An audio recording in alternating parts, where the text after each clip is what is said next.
Dr. Mary Gathins. Where did the suffragettes get their inspiration from originally? Was it women in the Bible, or did they have a role model from outside?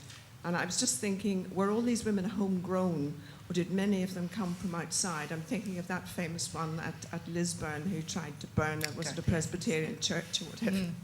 So 2 questions there, please. Thank you.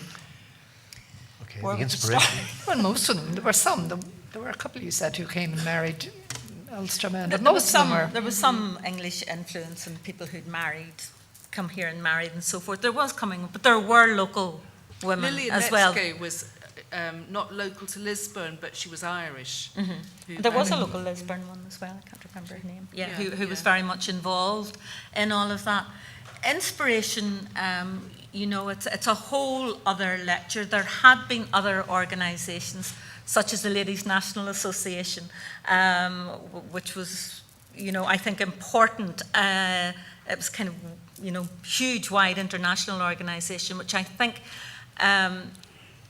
sort of set the pattern for how to organise, for how to, that holding up, setting up branches and all the kind of admin side of things. I think that was an important influence. But I looked at one stage at, just in the north, at, I suppose, starting with Isabella and Margaret, who, formed that first society in the north.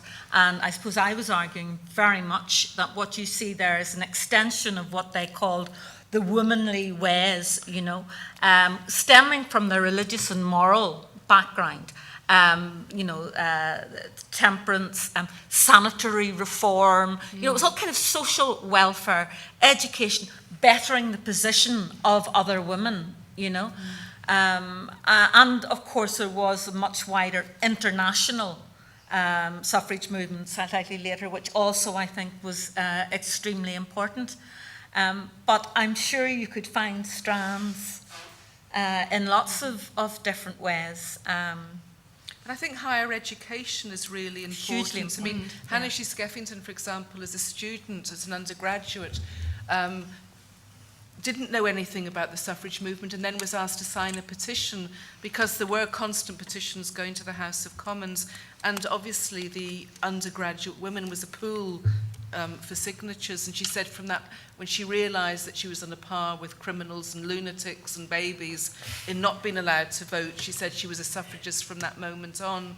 So, but how she then saw her inspiration later on the eve of going to jail for the first time, she reflected on the past militants in Irish society, and they were nationalist women and women of the Ladies' Land League, and that's where she saw, where she had come from, if you like.